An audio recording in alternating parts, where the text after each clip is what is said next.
Time for an American Family News Update. I'm Bronson Woodruff. Defense Secretary Pete Hegseth summoned hundreds of U.S. military officials to an in-person meeting this morning to declare an end to woke culture in the military and to announce new directives for troops.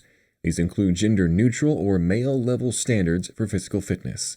Hegseth's address largely focused on his points that painted a picture of a military that's been hamstrung by woke policies, and he said military leaders should, quote, do the honorable thing and resign, end quote, if they don't like his new approach.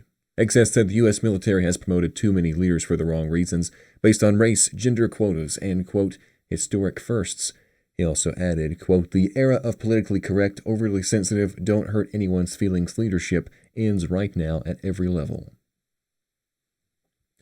Hamas said today that it will discuss President Trump's peace plan for Gaza within the group and with other Palestinian factions before responding. Israeli Prime Minister Benjamin Netanyahu has already thrown his support behind it, but it's not clear whether Hamas will agree and when it will give its response.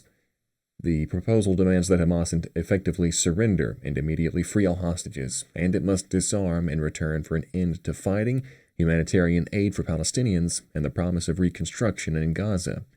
Meanwhile, backing and support were pouring in for the proposal from the international community.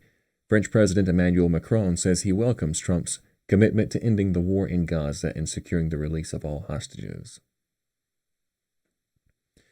A partisan standoff over health care and spending is threatening to trigger the first U.S. government shutdown in almost 7 years. Democrats and Republicans in Congress have been unable to find agreement as thousands of federal workers stand to be furloughed or laid off. The government is set to shut down at 12:01 a.m. Wednesday if the Senate does not pass a House measure that would extend federal funding for 7 weeks while lawmakers finish their work on annual spending bills.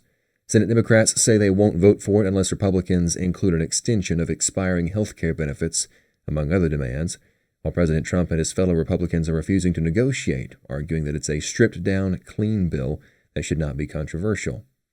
Democrats are pushing for an extension to the Affordable Care Act tax credits that have boosted health insurance subsidies for millions of people since the COVID lockdowns. VP J.D. Vance says what Democrats are demanding means billions of dollars in taxpayers' money still being used for medical care for illegal aliens.